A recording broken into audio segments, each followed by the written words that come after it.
Jusqu'à 9h, Good Morning Business. Et à 7h18, c'est donc Audrey Louel, présidente de Croissance Plus. Bonjour, on est heureux de vous accueillir. Bonjour. Vous avez votre ronde serviette désormais sur Good Morning Business.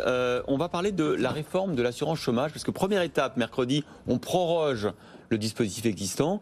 Et puis dans les prochaines semaines, on aura donc le nouveau dispositif de l'assurance chômage, entièrement piloté par le gouvernement, qui ne veut pas de dialogue social, parce qu'il considère que, comme le MEDEF d'ailleurs, que de toute façon, il n'y a pas de consensus, donc autant passer en force. Alors, est-ce que c'est votre position aussi à Croissance Plus ?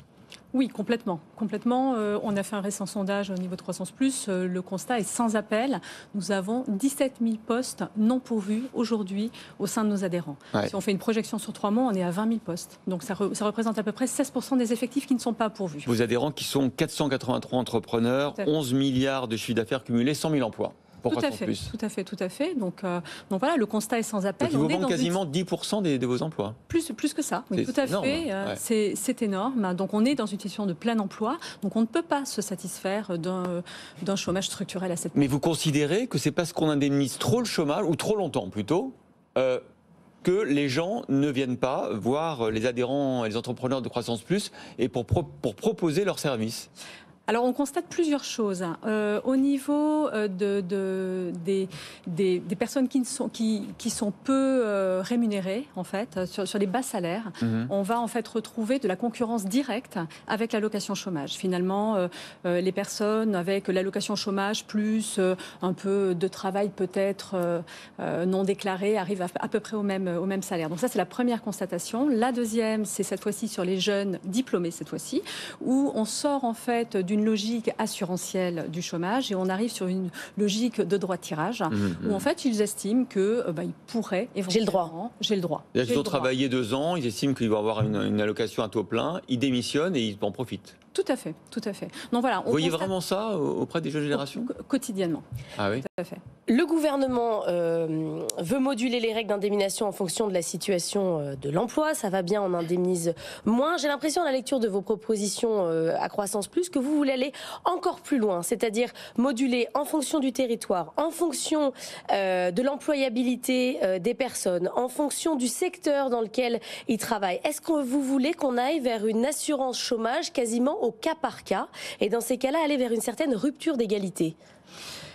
Ce qu'on constate, c'est que le taux de chômage est vraiment très différent en fonction des bassins d'emploi, que nous avons des données au niveau des bassins d'emploi, que c'est également très différent en fonction des postes à pourvoir. Donc nous voulons effectivement avoir ces données-là et cette modulation en fonction de l'employabilité et de la croissance, mais aussi des bassins d'emploi. Mais est-ce que vous croyez que c'est possible d'individualiser autant par région, par secteur, le régime de l'assurance chômage, c'est-à-dire la durée, voire les montants de l'allocation chômage ? C'est une vraie usine à gaz que vous proposez là. Est-ce que l'État... Non, pas du tout, parce que c'est tout à fait possible. Ces données-là, on les a. On a aujourd'hui des données sur 411 bassins d'emploi mensuellement. Donc, utilisons ces données pour pouvoir adapter tout ça. Donc, après, je pense qu'il faut effectivement deux types de données. Les données du bassin d'emploi et les données sur les types d'emploi. Donc...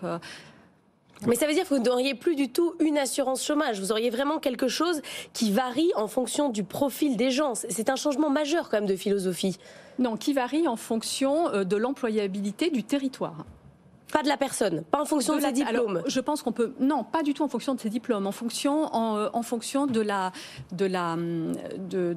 du territoire et de la possibilité du territoire en termes de bassin d'emploi sur un métier en particulier. Donc, prenons l'exemple, je ne sais pas, en Île-de-France, il y a beaucoup d'ingénieurs en informatique. Aujourd'hui, il n'y a pas de raison de pouvoir les indemniser de façon importante alors que nous sommes en forte pénurie sur ces métiers-là. Alors il y a une certitude, c'est que le gouvernement va donc réviser le régime d'assurance chômage.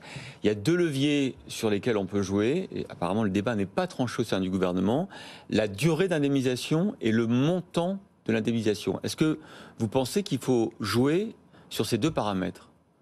Oui, tout à fait. Sur la durée et le montant, nous sommes tout à fait favorables à ça. C'est-à-dire que quand l'économie va bien, l'indemnité chômage sera inférieure à ce qu'elle sera si l'économie va moins bien. Oui, tout à fait. Ça nous paraît une bonne chose. Après, les 5%, réduire de 5% le taux de chômage que propose Emmanuel Macron, nous semble tout à fait pertinent. On reste de toute façon plutôt dans la moyenne basse de nos confrères européens. Donc voilà, nous souhaiterions également moduler sur la partie formation et sur la partie compétences, sur la partie accompagner la mobilité géographique et la mobilité de compétences. Ça nous paraît aussi important de pouvoir accorder des allocations pour les personnes qui souhaitent changer de région. Ça veut dire que si quelqu'un dit moi je veux bien aller changer de région parce que je vois que le bassin d'emploi est plus favorable, je suis prêt à y aller, donc là on allonge ou on augmente temporairement son allocation, c'est ça ? Tout à fait. Tout à fait. Et de la même façon, une personne qui souhaite changer, avoir de la mobilité de compétences, donc par exemple sur les métiers de l'industrie où on a vraiment une forte demande, pouvoir également adapter la cotisation, allonger la cotisation sur ces métiers-là. Et ça me semble important parce qu'il ne faut pas oublier qu'il y a 45% du taux de chômage qui est détenu par des jeunes sans emploi. Bon, ça va faire débat, hein. Quand ce projet va être sur la table. Ça va faire débat dans le pays. Merci beaucoup Audrey Elouel, présidente de Croissance Plus, d'avoir été avec nous ce matin.